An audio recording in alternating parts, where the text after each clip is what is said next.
Guess what? Summer's almost over!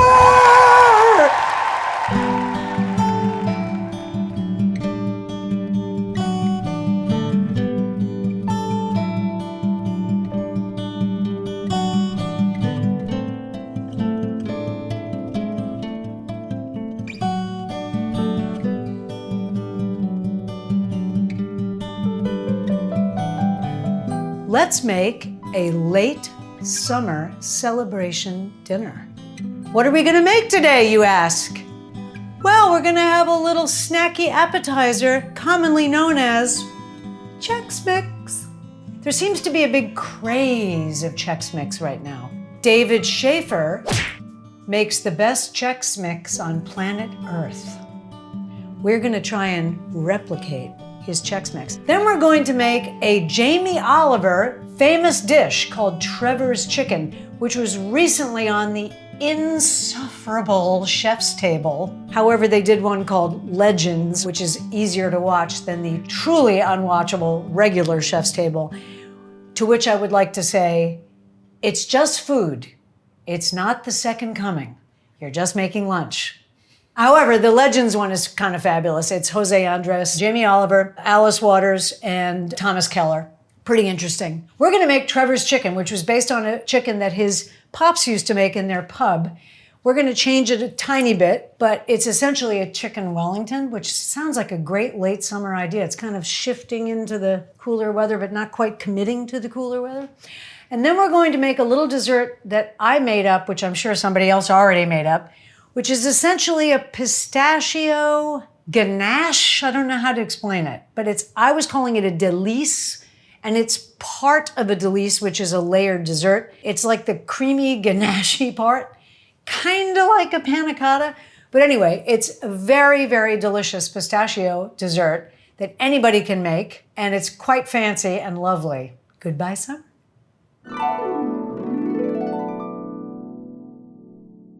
Pistachio Thing by Randy. There's another word for this that I saw in a TV show and I can't remember it. It's like a formed, hardened ganache or something. I forget the name, but anyway, somebody can comment below if you know the name of it. So why did I make this dessert? Well, to mention David Schaefer again, he once told me that when he was a little kid, he loved pistachios so much, but they were expensive and he could never have pistachios. And he said, one of the greatest things about being an adult is that I can have pistachios whenever I want. So the house is usually packed with pistachios of all different kinds, shelled, unshelled, chili flavored, blah, blah. And I thought, why not make a special dessert for David that was pistachio flavored? So I came up with this kind of panna cotta ganache thing, which I'm gonna make, and please suggest a name for the dessert below. What's in it? Cream, horse's hooves, gelatin, and pistachio paste, which you can make at home by pouring pistachios. If you use salted, roasted pistachios, it will be darker, and be careful of salt. If you use, if you can find shelled, unroasted raw pistachios, your delice will be bright green, and you simply make it by grinding them you make peanut butter. Just grind them until they turn into a paste. Pretty facile, okay? But you can also buy it, sort of like simple syrup. And for all you haters who tell me to make my own simple syrup, the first time you buy Monin's simple syrup, you will change your mind. Why waste your time in the kitchen? So I purchased Pistachio Factory pistachio paste, which is roasted. It's dark, but I like it because the ingredients are roasted pistachios. It's not GMO. It's a great product, and their company is awesome. I've been using Shopify instead of Amazon. Try it. Maybe you like it. Maybe you don't. Most of the products come directly from the company, which I really like.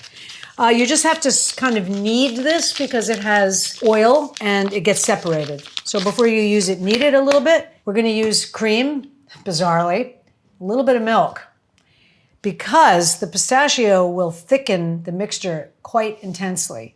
Now this will eventually be thick enough to almost cut, almost like a cheesecake. You want to make this at least 2.5, 3 hours before. In this case, because it's not really panna cotta, you can make it the night before. Because if it oversets, it's okay. It's a little harder than a panna cotta.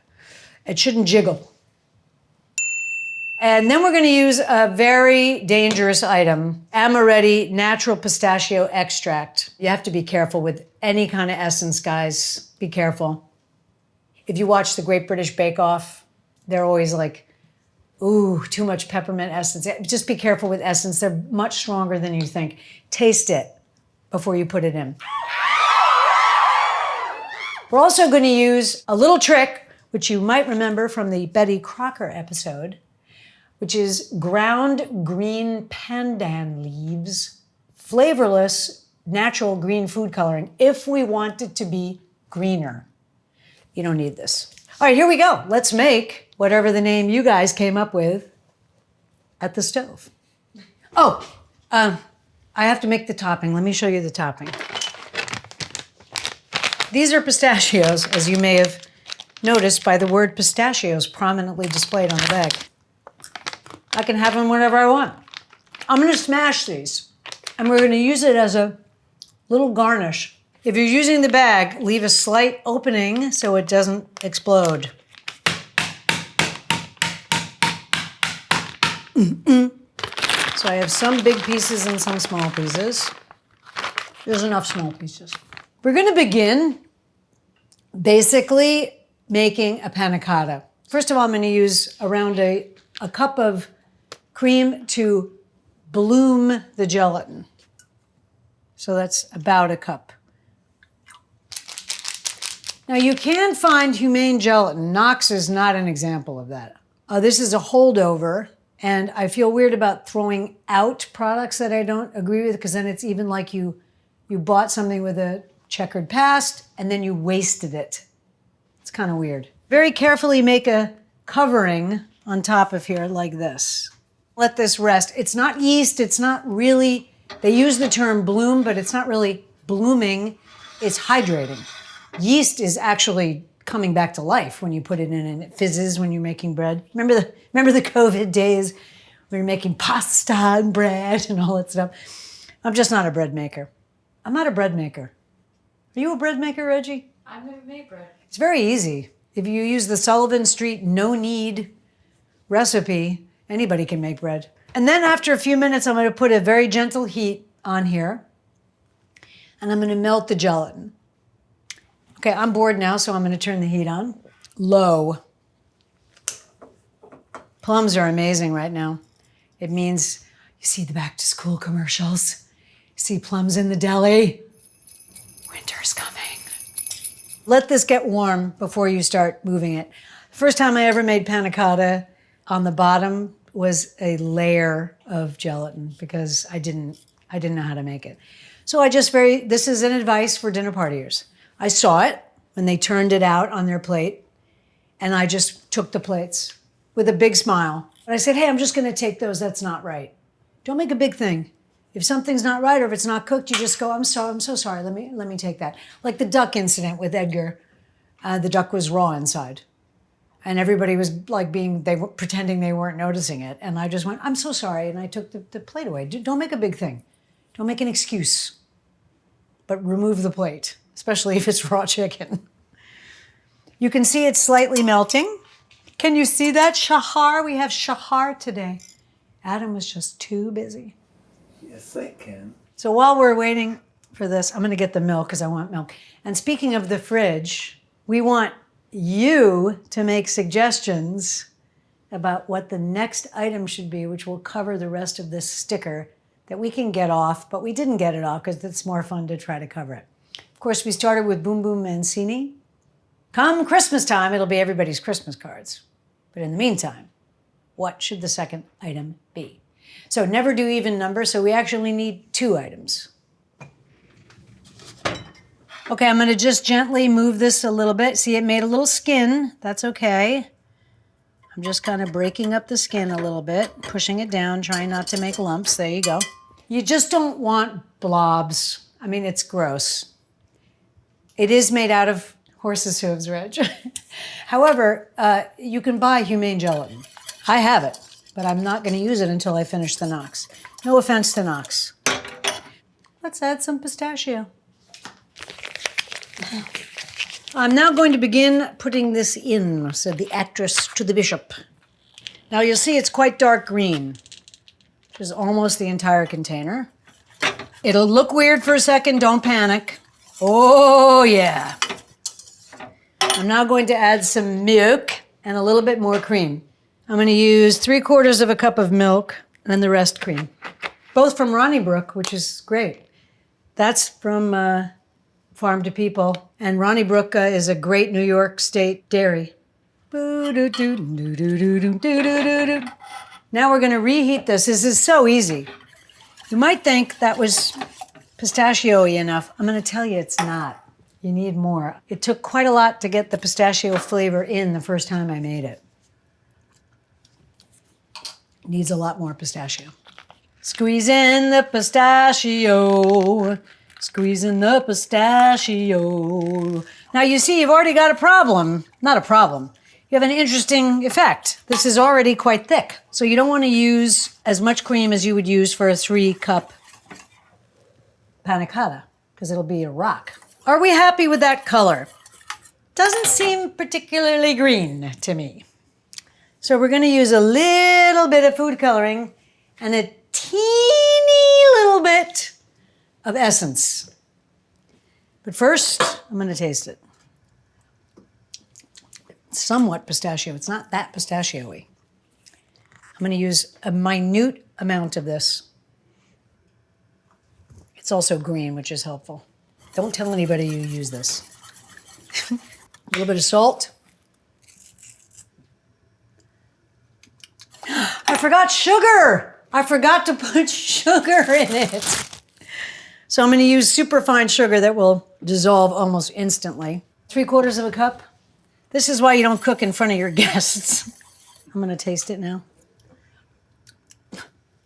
It's like 3,000 times better. I think I told you guys after Vivian died, I made an olive oil cake and I forgot to put the sugar in it.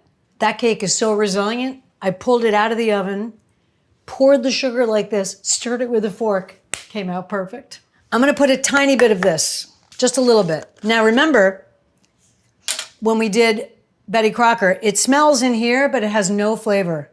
Okay, I'm just going to put a little bit of this, like this much. Oh, it's greener. There's a big lump of it. Hold on. Oh dear, something happened. This clumped up a little bit, so I'm just going to strain it when I pour it in the thing. That's all. Move it off the heat. Now I'm just going to pour it into a large pouring squishy thing so that I'm not trying to pour it from here into the ramekins. Just don't do that. Just word to the wise. What dog is that? What man is that? Well, we didn't need to strain it. Oh, easy to pour.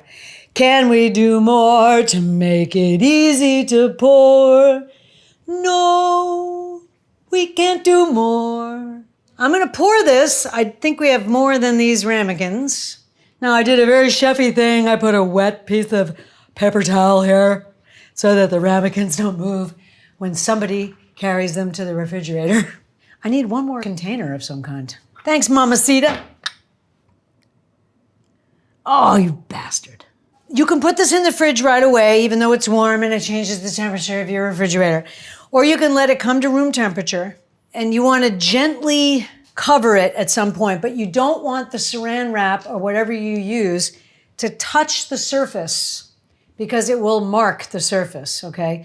Depending on your fridge situation, if you have cut up onions in there, you have to cover this eventually. But you don't really have to. You can leave it like this. We'll put the garnish on when they're set. Do you know pistachio? Boo-da, boo-da, boo-da, boo-da, boo-da, boo-boo. Pistachio.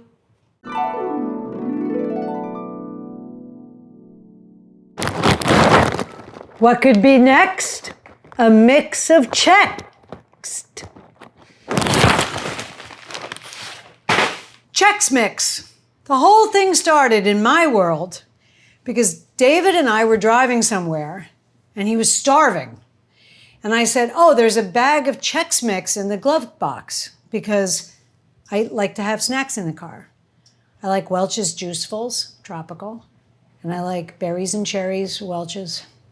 And also sour candies too. Bugles, but they're super salty. And Chex Mix.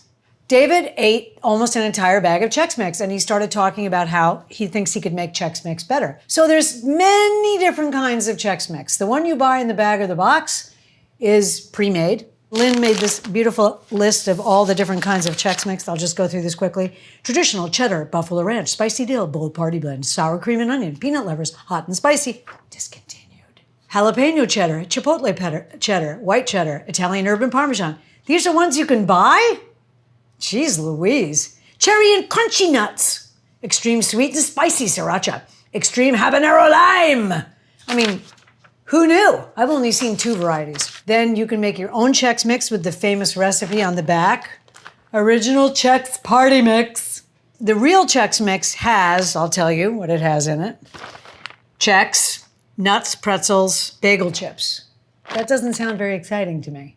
So what we're gonna do is make our own, trying to be as good as David's, Chex Mix. David's Chex Mix is so amazing. I took a massive bag and I thought, we'll definitely do a taste test afterward, but that might be a little bit of a problem because we ate all the Chex Mix. We're gonna make our own. I bought some additions. David said make sure the additions are small and plentiful. He said the ones that they prescribe are not adequate. Now, we have corn Chex and rice Chex. We have pretzels. Catalina Crunch, which I didn't realize was creamy ranch, unfortunately. Pretzel bites, these are good. They're a little big. It's a little bit big. Sorry, Nick. David also recommended something with cheese, which seems weird, but he's right. So I got these Poppin' Bites. And then I got cheddar Poppin' Bites. Peanuts, pistachios, and Parmesan crisps. Oh, and I also got these. I might have sampled these. These are cheese balls. I made a movie once, right? The first time I came downstairs and saw the craft table, the main center thing of the craft table was a jar this wide of fluorescent cheese balls. And I said, you can't have that. That kind of thing cannot be on the counter. First of all, it's orange powder. And secondly, these people are working. It can't be Twinkies and cheese balls. Here we go. This doesn't have to be precise. I'm sort of looking at the recipe. So there's basically a cup of that. Oh, these are smaller. That's interesting. I forgot it says 2 cups. I mean, it's a brilliant way to market your cereal. This is General Mills of Betty Crocker fame. Corn Chex, whole corn, cornmeal, sugar, cornstarch, salt, baking soda. Oh, because they're puffy. That's not bad. This one's even better. Whole grain rice, rice, sugar, salt, and molasses. Hello, this is a pretty healthy cereal. And apparently there's a whole wheat Chex. Okay, now, peanuts. Peanuts! Remember from Arthur? Peanuts! Peanuts. David's heavy on the peanuts. Pistachios. David can have them whenever he wants. Here are the pretzel bites. They're perfect.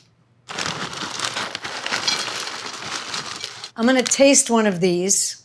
I'm not convinced about these. This is too big, we decided. This is called Catalina Crunch, but I didn't notice it says creamy ranch, which is not up my alley. Sizing is good, though. That's very good. Does that look like Chex Mix? It does to me. Now, why isn't this Chex Mix, you ask? Because some genius apparently there's a lot of geniuses at General Mills, discovered that if you put a sort of melted butter concoction on this and bake it. Kind of like the saltines thing we made that was so good. It gets even more delicious.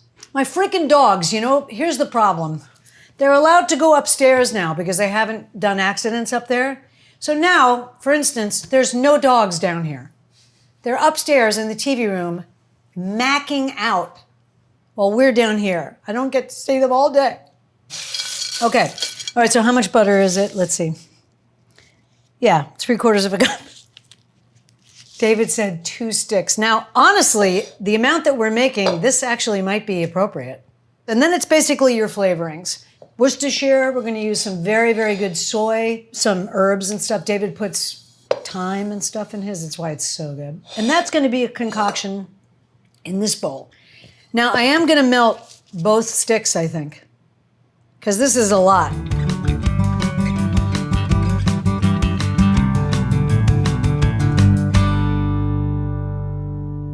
So I melted 2 sticks of butter because looking at that, I don't know. But I'm gonna flavor all of this and then we don't have to pour it all on.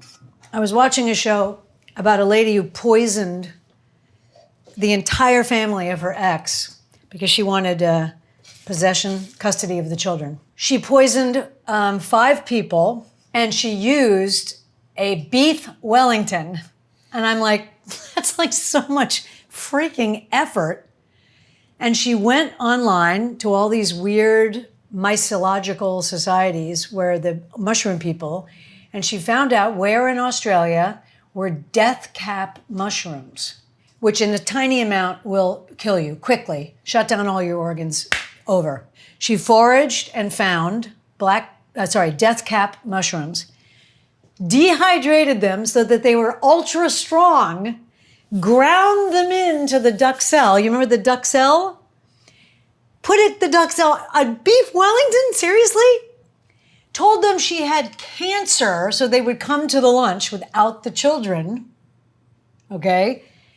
Served it to them, and 4 of them died. The husband decided not to go. So in the end, it was a disaster. I mean, it was horrendous. Death cap mushrooms are serious. The medical aspect of it was really fascinating to me. I'm just gonna get a whisk. All right, here we go. Worcestershire sauce. This is the vegetarian version. Please be aware, Worcestershire sauce is not vegetarian for your vegetarian friends. Boop, boop, boop, boop. They say 1/4 cup. I'm putting this amount. Oh, yeah. David puts a little bit of honey. Ooh, it's exciting and fun. This is Aleppo pepper. Aleppo pepper is one of the great peppers because it has, in a strange and bizarre way, the flavor of a spicy chili, but it's not spicy. So it's a very excellent flavoring. Celery seed, which I like. Togarashi, a little bit. And a little bit of smoked paprika. Ooh, that smells good. From Spice House. This one might be a little bit spicy. Taste this to make sure it's not ultra salty. It's not ultra salty at all. This is that amazing soy sauce from that incredible guy. As I've told you before, if this guy's alive, it's gonna be okay. The world's gonna be okay. He builds the barrels, and his big mission is to make sure that somebody knows how to build the barrels, because now they do it, you know, in the big steel things. What else can we put in? How about some dillweed? That's me. I'm a dillweed. Dillweed. So you can really do this. You're a dinner partier. Think of your Chex Mix. It's going to be crisped on. It's not going to be wet, right? So think, what flavors do I like? Literally, okay? Just going to check this. Ooh, the soy sauce is really good. Remember, this has salt. A couple dashes of Tabasco. Reggie and I have an announcement to make. The greatest pepper mill in the world, the Unicorn. The Unicorn is now available again.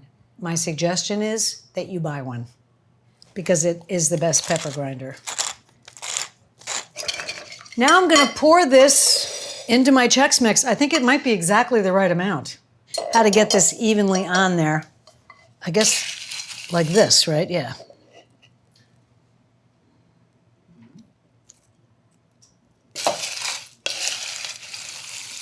I might have made this perfect amount.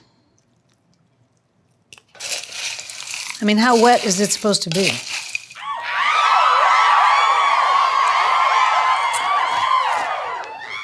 I don't know, David. You got a close second.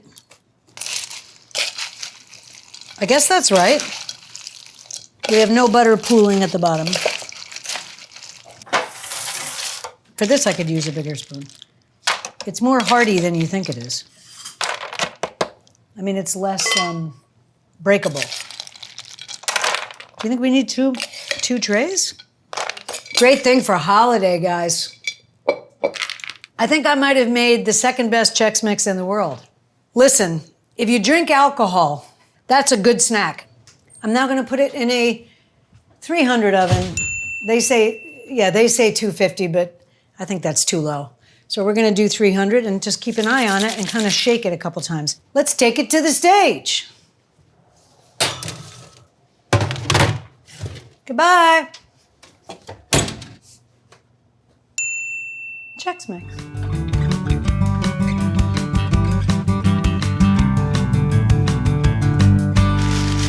Here it is.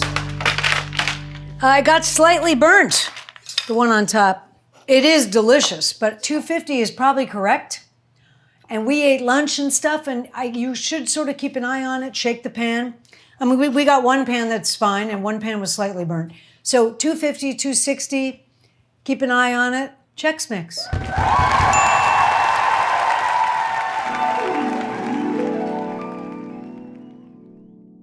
Let's make an interesting, beautiful, and elegant late summer chicken dish. Let's make Trevor's chicken kind of basically Jamie Oliver. God bless Jamie Oliver. Listen, there's something kind of endearing about that guy. We're gonna make Trevor's chicken, which is named after his dad. They used to run a pub. A lot of great chefs started or worked in pubs at some time. There's even contestants on Great British Bake Off that started in pubs. There's contestants on Great British Menu that started in pubs. And there's chefs that you're going to in New York City, Chicago, all over the United States that started in bars, crappy bars.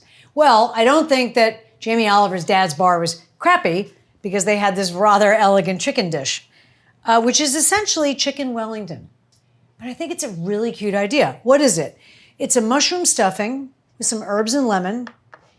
Make a little pocket in a chicken breast, put the stuffing in, fold it in a nice shape, make it look nice, wrap it in puff pastry.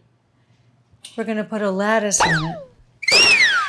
And then we're gonna roast it until the puff pastry, like a beef Wellington, but not that lady's beef Wellington. We're gonna roast it until the pastry is puffy and lovely. Sort of Trevor's Chicken by Jamie Oliver. Give the guy a break. Defrost your puff pastry the night before, or at least a couple hours before. I mean, we have fudged it here where we've used pretty frozen puff pastry, but these are nicely defrosted. Overnight is okay. 2 nights, not good. For some reason, it doesn't last, even though it's just butter and flour.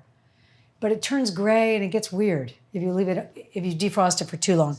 This is garlic from Farm to People. As you all know, fans of Dinner Party Tonight and new viewers, I cannot digest garlic. And I still haven't gone to get that fabulous stuff from the Indian grocery. Hing, that's right. Hing. Peel this and get it ready. And then this is blunt. So my Perusi needs to be sharpened. Yeah, that's blunt. That's a blunt knife. I'll sharpen it. Sorry, Dan. When I was a kid and I used to cook in college and stuff, I never understood about a knife until I used a real knife. A sharp knife is really the only tool that you need. The chicken breasts are not huge because they are from chickens that suffered less than chickens that are in factory farms. A company called La Belle Patrimoine. Put the strong seasonings to one side, and I'm gonna chop up the mushrooms. So I'm chopping this roughly first. These will shrink tremendously. Although we will not be making a duxelle, we do want this to be fairly dry. So when we cook this, we're going to cook it a little bit because we don't want it to seep out, if you know what I mean. So you could use a processor, but you don't want too small. You're not making a duxelle. It's a stuffing. I am reading Werner Herzog's autobiography, and I've become re-obsessed with him. It's called Every Man for Himself and God Against All. And the most incredible miracle is that on Books on Tape, it is Werner Herzog reading it. If you know Herzog, you understand what I'm saying. If you don't know Herzog, his voice is very distinctive. People always think, oh yeah, it's a voice. No, it's much more the texts that I write, and I do things that nobody else would ever write as a commentary. I've chopped this up, but not too fine. I debated the mushrooms. Are mushrooms too wintry for this late summer dish? Well, I sort of chose some light-colored organic mushrooms and some porcinis. I mean, they're dark, but what can you do, right? Chop some herbs. This is dill and parsley. What I've done is I've kind of washed it and I've kind of rolled it, and I'm just gonna turning this, and I'm gonna do that again. See, if your knife is sharp, you don't see green here. The knife is sharp, like me. Chop these. So in the course of being re-obsessed with Herzog, I rewatched Grizzly Man. He did a great documentary about the two volcano observing people. Did you see that? There was a documentary made about him called Burden of Dreams, which is not to be missed if you're in the arts, okay? But he made a doc about working with his insane best friend, Klaus Kinski. One wonders how much truth there is about how crazy Kinski was. I think it might be an awesome story that they created, but I'm not sure. And then put the garlic. So we have garlic, shallots, herbs, mushrooms, a little bit of lemon. I'm gonna make the stuffing, and then we're gonna return here to stuff and wrap the chicken. Let's cook this up. I put a little bit of butter in here. Herzog made a movie called Fitzcarraldo about a man who becomes obsessed with building an opera house in the middle of the Amazon.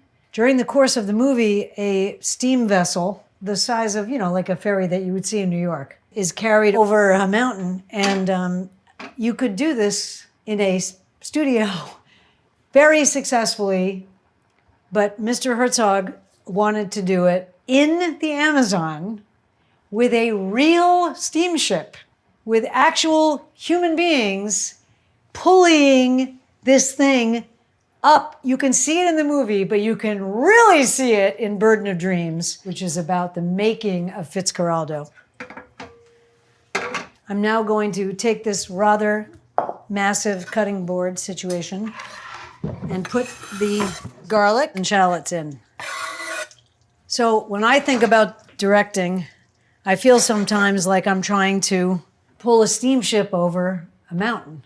And if you ever falter, watch Burden of Dreams. The best representation of being a director that I can think of off the top of my head is in All That Jazz by Bob Fosse, his autobiographical movie. There's a scene where they're reading a new script, and Roy Scheider, who plays Fosse, is at the reading, and suddenly all the sound goes out of the room. And he's playing with a pencil behind his back. And at the end, he breaks the pencil. That scene is exactly what it feels like to be a director and writer and to hear people reading your script. It's brilliant. I'm sure Nick has shown you a small portion. I just made this a little bit translucent. I'm now going to add the mushrooms that we cut up so nicely. These are going to cook down, and it's going to be in real-time cooking. It's also common sense, like what do I want in the stuffing. Could you use something else? Sure. Just herbs, maybe. Folded piece of prosciutto, peas, or, you could do whatever you want. As you can see all that liquid? We'll let that boil all the way down until it's pretty dry, because that's gonna seep out all over your pastry. It's not as crucial as a duxelle, but it's somewhat crucial because it's not touching the pastry. It's gonna be inside the chicken. But go past this. Do not be afraid. Fear not. So this is fairly dry. I'm still cooking it in pooty poo. What country would you most like to go to in your whole life? Answer below. Just one word. I'd like to go to Vietnam. I'd like to go to more places in India than the Taj Mahal, which is amazing, but it's a pretty big country. I'd like to go to Greece. All right, it's pretty dry. Unicorn. I'm gonna put the fresh herbs in, stir it, and take it off the heat, because I don't want to cook these too much. They're gonna be cooked in the chicken as well.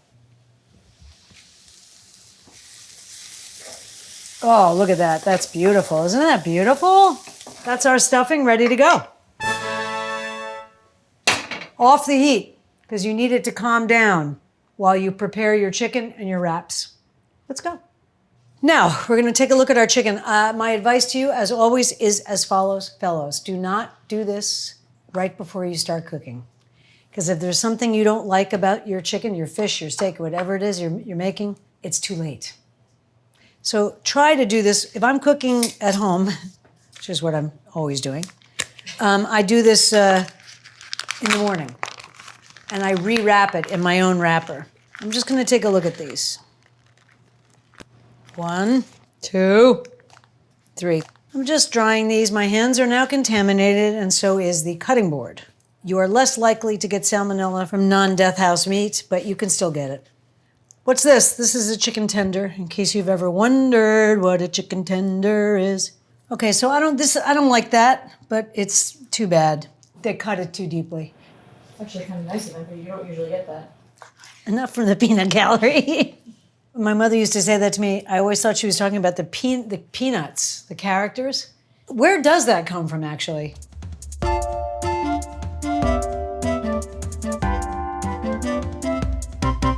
1, 2, 3.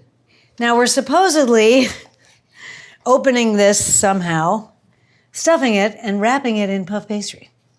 We're going to add an extra step, which is we're going to wrap it and chill it very quickly in between in the shape that we desire. Now, I've never done this before. I'm going to cut a pocket. There, that's a little pocket for stuffing right there. So prediction, not a lot of stuffing's going to go in, okay? This is my steel port. This is a great American company. It's a great knife. It's the wrong shape for what I'm doing. But apparently I haven't been home very much. It's been a rough summer. I need to deal with my knives, which I'll do. It's fun to do that. You oil the handles, sharpen all your knives. It's kind of a beautiful home time. All right, I think we're ready to stuff. I'm just gonna, okay. That's perfect. This one is the broken one. So the stuffing is a little bit wet. So this chilling phase is gonna be utmost importance. Now, Jamie doesn't tell you to do this. I guarantee you they did it in the pub. They made these at night, and they wrapped them, and they put them in the fridge. It helps them keep the shape. I need to roll these, so I'm just gonna wash my hands. Have you forgotten how put down we are? I am frightened by the crowd. They just did a live performance of Jesus Christ Superstar at the Hollywood Bowl, starring Cynthia Erivo as Jesus. Now, I'm very against genderless casting or whatever. Cynthia Erivo can play Jesus Christ. That's okay.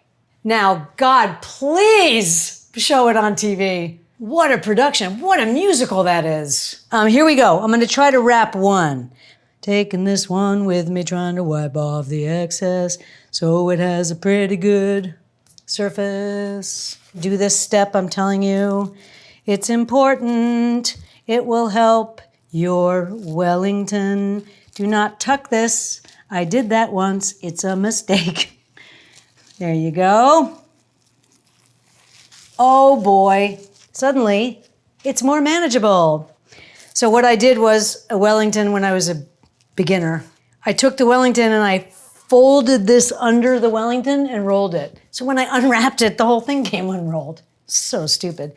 And David and Nick were here watching me prep, and they go, maybe you shouldn't tuck. And I was like, and it was horrifying. See what I'm doing? I'm pressing it there, and then I'm rolling it. Oh, yeah. This is the broken one. This is the most important one because it's broken. Okay. Pulling it pretty tight. I mean, these are so cute. When he does it, they actually leave the thigh bone in, which I think is kind of unattractive, actually. I'm just going to chill this for a little bit. What would you serve this with? A beautiful iceberg wedge salad, some broccoli rabe, some Brussels sprouts, a little too wintry. It's also quite a statement dish, so I don't know if you want a statement side. So I think the iceberg wedge is a nice idea. Keeps it in summer. All right, so the chicken has been chilling. Listen, ideally it's for at least 5 hours, but ours has been short. In fact, we threw it in the freezer when I went to get the mail, and now it's perfectly chilled. So I'm just gonna grab that. I'm pleased with those. I'm gonna put them back in the fridge while I roll out the puff. Always defrost more than you need because you never know, you could get a bad piece. That piece looks okay to me. I already looked at this one, it seemed a touch gray. It's okay, but I'm gonna start with this one. Use this for the lattice. All right, don't be afraid of this. It's made for your cooking pleasure, okay? We don't want a lot of raw flour, but in this case we need some because it's actually quite wet for some reason. I'm just thinning it a little bit. Thinning it a little bit, and I have whisked a couple of eggs for my egg wash. I'm just trying to make it so it's thin enough to cook, but not too thin. It's a crazy kind of balance. Okay, I think that's good. And then this will go like that. So I think we can probably cover all three. I'm just doing this so that it sticks. All right, now, I'm not particularly good at this, but we'll see how we go.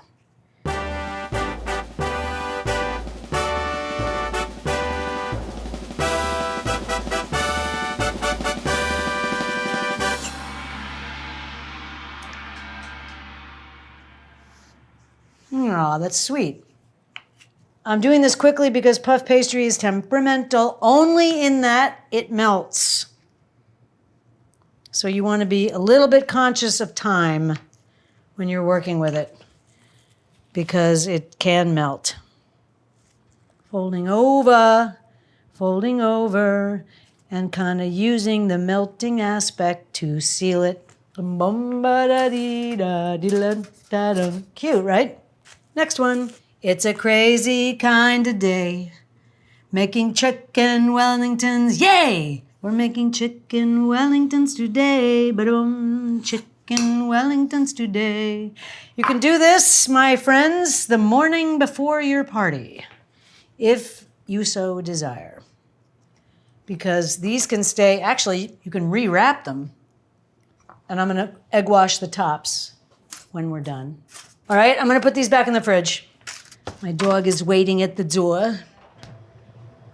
Come on. Let's go. Inside, please. By all means, move at a glacial pace, my friend. The reason I put this in the fridge, it's obvious. It was getting a little soft. But the other reason is that if it chills a little bit, I can repaint it, I can shape it a little bit, and it's not gonna be like sticky, gummy stuff in my hand. So chill it after you wrap it. This is an important step. Anyway, that's why it's in there. Let's do something totally unnecessary. Let's make a lattice. Now, the awesome thing is If this doesn't work, it's irrelevant because you don't need a lattice. Well, I don't think we're going to be making a lattice. I don't like the look of that. Sorry, guys. I don't like these brown flecks in it. It smells weird and it broke. It's not usable. So we're not going to have a lattice, which is fine. That's an example right there. You saw it live. We could cut that, but let's not cut it because that's why. Take it out of the box before you go to work. Look at it. Look at the meat. Look at the fish. Look at your product so that you're not having people come in the door in 40 minutes and have no pastry.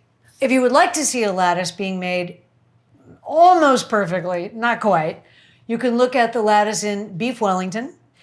And you can also look at apparently we did it for salmon en croûte, which is fabulous. Salmon en croûte, Gordon says that's good enough for Christmas. And frankly, if people don't eat meat, if they're pescatarians or something, I think he's right. That's a fancy dish. So what did we do with the chicken tenders? I'll tell you what we did. I salt and peppered them 45 minutes to an hour ago, and I set them on top of the stuffing. The stuffing cannot be eaten, would have been thrown out. But this is this guy with the freaking motorcycle. We all hate him so much. And then I met him, and he's the sweetest guy.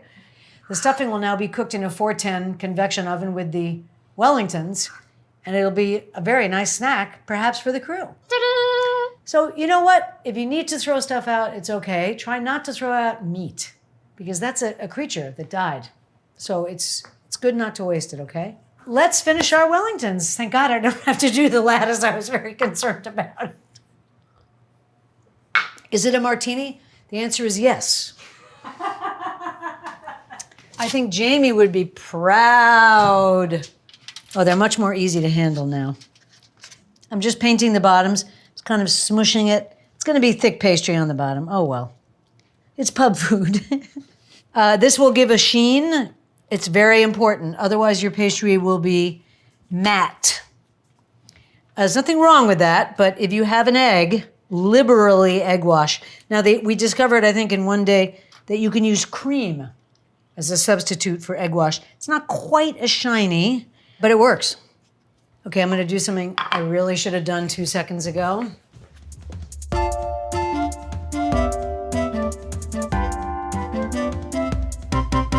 I'm gonna spray a little Everbake on the grill. I'm gonna repaint them, because I handled them. We have the oven at around 410 convection. Okay, I'm gonna do 3 cuts. Now you want this to be beautiful, not too deep. Okay, a little bit of rock salt on top. I'm gonna put this in the oven. My prediction is they're gonna open, the bottom is gonna open, but it's still gonna be delicious. And next time I can make it better, just like you. You might do it perfectly the first time. Here we go. Wellington, the great Duke of Wellington. Oh, what a history that guy has. Apparently there's a museum in London that has one of the biggest collection of plates and silver. It's called Wellington House, strangely. It's his silver and china, and I never went there. But anyways, Wellingtons. Trevor's chicken. I almost forgot, we have our chicken tender yums. Ta-da! It's going in.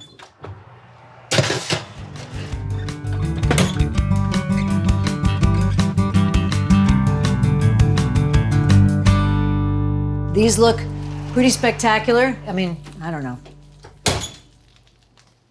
Question mark. I'm just gonna check the chicken temperature. This one opened, I cut it a little too deeply. So 211, it's cooked. I don't know what to tell you. We're gonna let them relax a little bit, let the juice go back inside the body of the meat.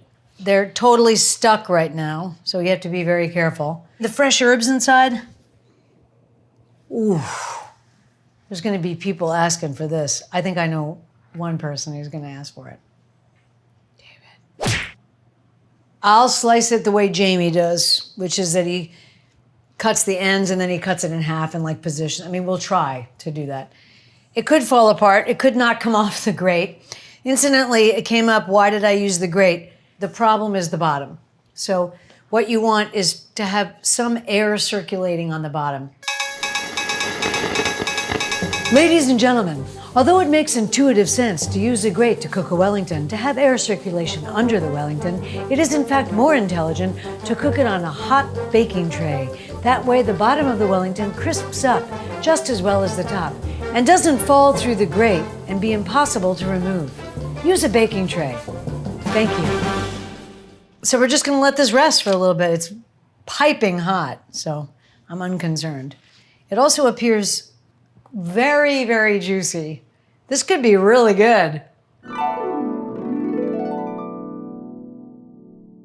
Pistachio. Now look, it's not moving at all. Now what does that mean? It's possible I can finesse this dessert un petit peu plus a little bit more. However, in the past, it has been sufficiently loved. So I'm going to now garnish these. Who could say no to a decorated bowl like this? I like just the little corner. You may do whatever you like. I like the way it looks. I'm gonna try this small one. Ooh. Damn, that's good. Happy with that. Pistachio delight. These will keep with saran on top. Don't touch the surface, but a couple days. I mean, it's milk, think about it. You don't want it to get too set. So 2 days, really. You could make this on Friday for a Sunday supper, Thursday for a Saturday night. A boy that you make this meal for, I think you're gonna get lucky. Same thing if it's a girl.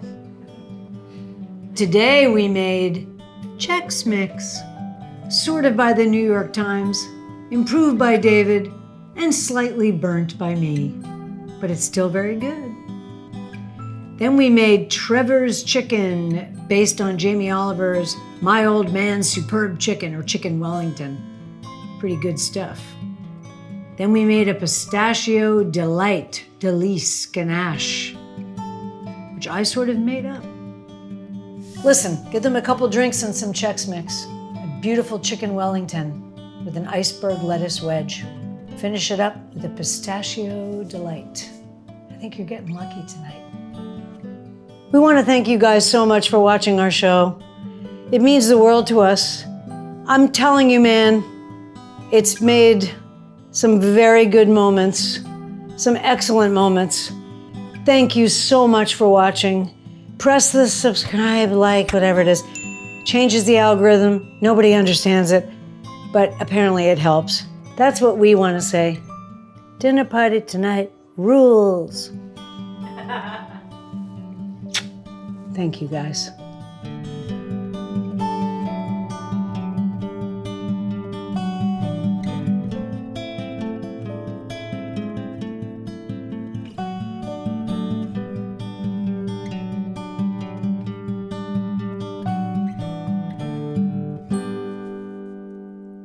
Taking this one with me, trying to wipe off the excess so it has a pretty good surface. Do this step, I'm telling you. It's important. It will help your Wellington.